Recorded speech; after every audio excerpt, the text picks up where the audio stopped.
What's going on, Tricology family, and welcome back to another episode of the Tricology News Talk. Today, we got some pretty good updates and announcements for you guys. As a reminder, as of next week will be the season finale of the Tricology News Talk for this year. And then I'll be taking a break during Christmas and New Year's week. So we will be back with a new season 3 episode. That's gonna happen after New Year's week. So be on the lookout for that. But until then, let's get on with today's episode for today. So, as you already know, this past Tuesday was the People's Choice Awards, the 47th 2001 People's Choice Awards. So, for this year, Fast 9, as also known as Fast and the Furious 9, received 8 nominees, while Black Widow and Coming to America guarantees 6 each. As far as in the film categories, for television, This Is Us led with 6 nominations across 5 categories: Grey's Anatomy, Law & Order SVU, Loki, Outer Banks, Ted Lasso, and WandaVision are tied in for apiece. Justin Bieber leads the music category with 10 nominees, followed by Lil Nas X with 6. Christina Aguilera received the inaugural music icon, but BTS and Dwayne "The Rock" Johnson won 3 each and were most awarded nominees of the night. So that is a pretty good combination. So I'm just gonna read off the best ones out of the category. So, as far as for film, Black Widow wins win this year over Coming to America, Dune, Fast 9, No Time to Die, Shang-Chi, Tomorrow War, and Venom 2. Now, in the television category, Loki won Best Show of 2021 over Cobra Kai, Grey's Anatomy, Law & Order Special SVU, Special Victims Unit, The Bachelor, Saturday Night Live, This Is Us, and WandaVision. And then for music, the male artist of the year went to Lil Nas X over Bad Bunny, Justin Bieber, Luke Combs, Drake, Shawn Mendes, Ed Sheeran, and The Weeknd. Female artist of 2021 goes to Adele over Cardi B, Doja Cat, Billie Eilish, Hazard, Megan Thee Stallion, over Olivia Rodrigo, and Sweet Tea. And now for group of 2021 went to BTS over Coldplay, Dan and Shay, Imagine Dragons, the Jonas Brothers, Maroon 5, Migos, and 21 Plots. So that's what happened at this year's People's Choice Awards. If you want to go ahead and look at it, it should be on Peacock for those who have subscribers. I don't know if it can show free or you have to pay the premium show. It should be on Peacock for streaming, NBC and E for those who want to watch the rerun of that. So and speaking of awards, in the video game awards, I did touch that in the Respect the Comment podcast with Don S. So I'm just gonna read off from the ones that a lot of the exclusive stuff that we saw in this year's video game awards that I'm really excited for. So we saw a sneak peek of a Wonder Woman video game. Can't wait to see how that's gonna go. We saw a Texas Chainsaw Massacre video game. So I wonder if this is gonna be any similar to the Friday the 13th game, but we'll see about that. And we got a new Star Wars Eclipse.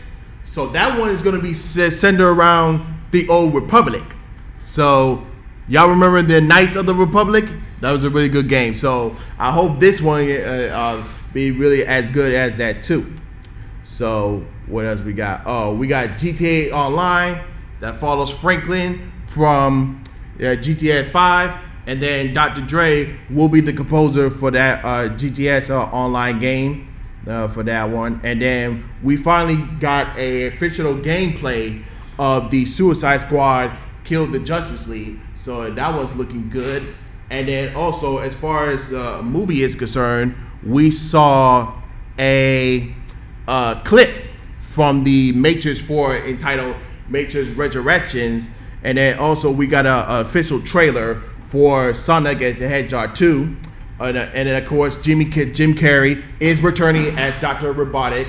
And then also we had Idris Elba is going to be voicing as Knuckles. And then also Tails is going to be in the movie too. So that's it as far as awards is concerned. But unfortunately, we got to move into some sad news. Is that Interview with a Vampire author Anne Rice died at 80 years old due to compelling from stroke. And Anne Rice will be buried in a family mausoleum at the Military Cemetery in New Orleans. A private cemetery followed her death on this past Saturday. Anne Rice, the beloved author behind the 1976 novel Interview with a Vampire, has died. She was only 80. On Saturday evening, Anne's son Christopher Rice announced her death in a social media statement shared on Facebook. Christopher said her mother died of complications from a stroke and will be buried in a family mausoleum at a military cemetery in New Orleans, in a private cemetery. A public memorial is also planned for sometime next year in Louisiana City, Christopher added. In the Facebook statement, Christopher wrote that Anna left us with almost 90 years. To this day, my father, her husband Stan, died. Dearest people of Page, this is Anne's son Christopher, and it breaks my heart to bring you this sad news earlier tonight. Anna has passed away due to complications results of a stroke. She had left us almost 19 years. To this day, my father, her husband Stan, died. This immensity of our family's grief cannot be overstated. As my mother, her support for me was unconditional. She taught me to embrace my dreams, reject the comfort, and challenge the darkest force, fear, of self-doubt. As a writer, she taught me to divide genre boundaries and surrender to my opposite passions. In her final hours, I sat beside her hospital bed in awe of her accomplishments and her courage. I watched in memories of a life that took us from far Lynch Hills of San Francisco Bay Area to the magical streets of New Orleans to the tranquil beaches of Southern California. As she kissed Anna goodbye, her youngest sister Karen said, "What a ride you took us on, kid." I think we can all agree. Let us take comfort and show her hope that Anne is now experiencing firsthand the glorious answers to many great spiritual common questions, the question for which defines her life and career. Throughout much of her final years, your contributions to this page brought her much joy, along with a profound sense of friendship and community, and will be interred to our family museum and military cemetery in New Orleans in a private ceremony. Next year, a celebration of her life will take place in New Orleans. This event will be open to the public and will invite the participants of her friends, readers, fans who brought her such joy, inspiration through her life. Oh yeah, and this article was published from People's magazine. So, as you know, as a fan of Uprights, I love the not only the book of Interview with a Vampire, but also the movie as well, which stars Tom Cruise and Brad Pitt. Follow up with the sequel with Queen of the Damned, starring Aaliyah in that one. So, Anne Rice, I want to say thank you for everything you've given us, and you will be sorely missed. So, moving on to some more good news, and let's talk about Universal. So, Universal Orlando buys land for the new theme park, which is called Epic Universe.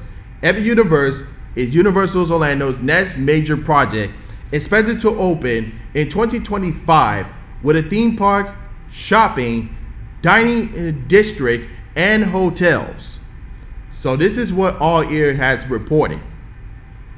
After construction delays, we finally got an update on the new expansion project. According to the Orlando Business Journal, Licky Martin, who made 2 sales in the Universal City Development Partner Limited in December 2nd, that was 5.25 acres and 76 acres in size. This will allow Universal and local government to work on a new venture from Universal's upcoming Epic Park. According to Orlando Business Journal, the document states that both segments right out of the way for a 1.7 mile Kirchner Road extension will pass both Lockwood Martin Mitchell's and Fire Control Campus and Universal's proposed Epic Universe theme park that is under construction. Epic Universe is Universal's Orlando's 3rd theme park. It's set to feature lands and attractions inspired by DreamWorks from Shrek and How to Train Your Dragon, and Luminous from Despicable Me and Secret Life of Pets, and as well the most popular Super Nintendo World. We'll always keep you up with the latest news, so stay tuned for more. So, I guess what else is going to be happening? We did mention in our last episode that Fantastic Beasts area is going to be happening in Epic Universe as well. So if we hear any more news regarding Epic Universe, I'll keep you posted right here. And then moving on with some more Universal news is that NBC Universal's new theatrical window scheme to bring films to Peacock added a few as 45 days from its release. So this is what Deadline has reported. NBC Universal had dropped adoption with a new window strategy where we'll see most titles from Universal Film Entertainment Group stream exclusively on Peacock within a short time frame after they hit theaters. Starting with the studio's 2022 slate, titles will appear on Peacock as soon as the 45 days after their theatrical and POV releases. UF and AG extension PVOD deals with an expedition will remain in place. The announcement of the plan did not include plans for more than day-to-day releases on Peacock like this year's Halloween Kills. Through fresh theatrical fare did not move the needle into streaming.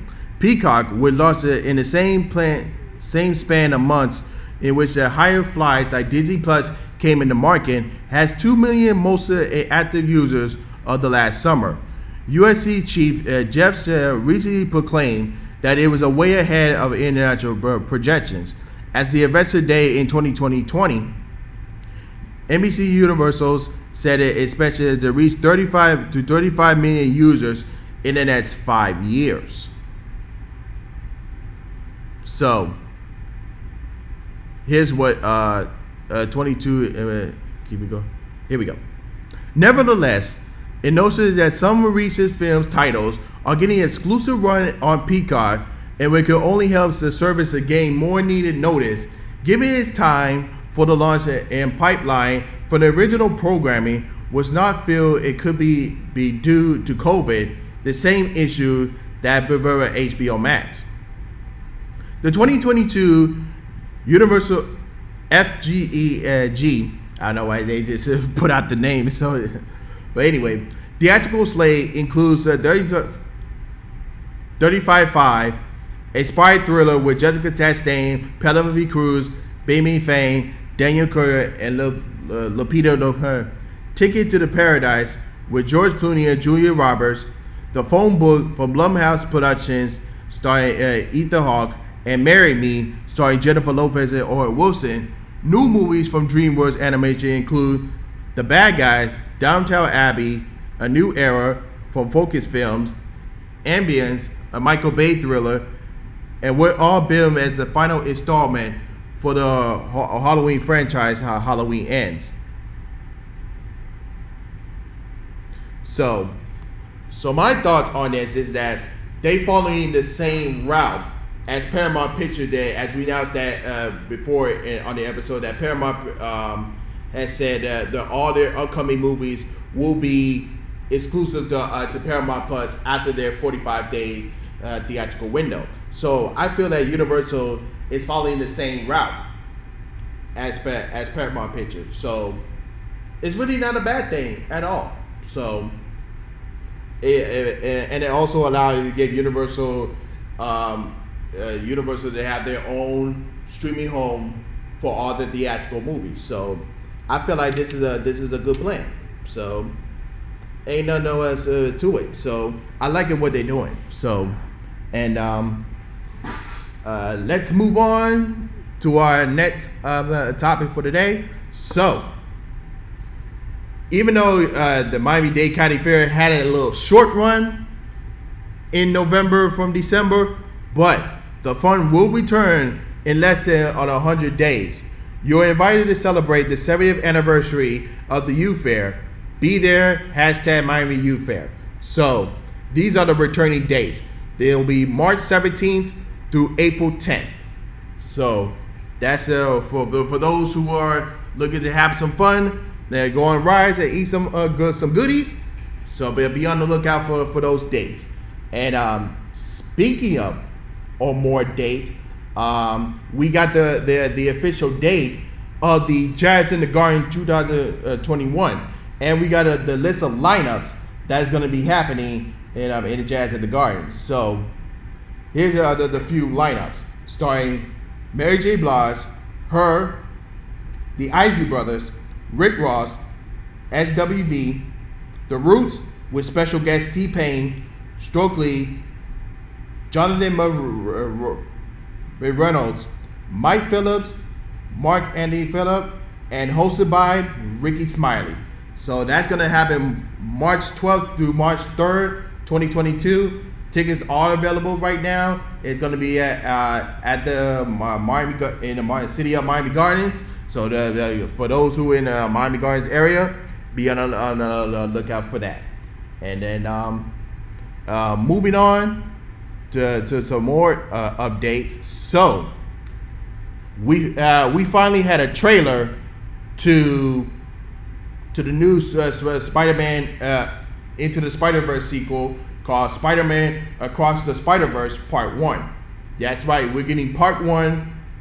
It's set to release on October 7th, 2022, while Spider-Man Across the Spider-Verse Part 2 is set to release in 2023. Now, this could change, okay? But it's still set for 2023.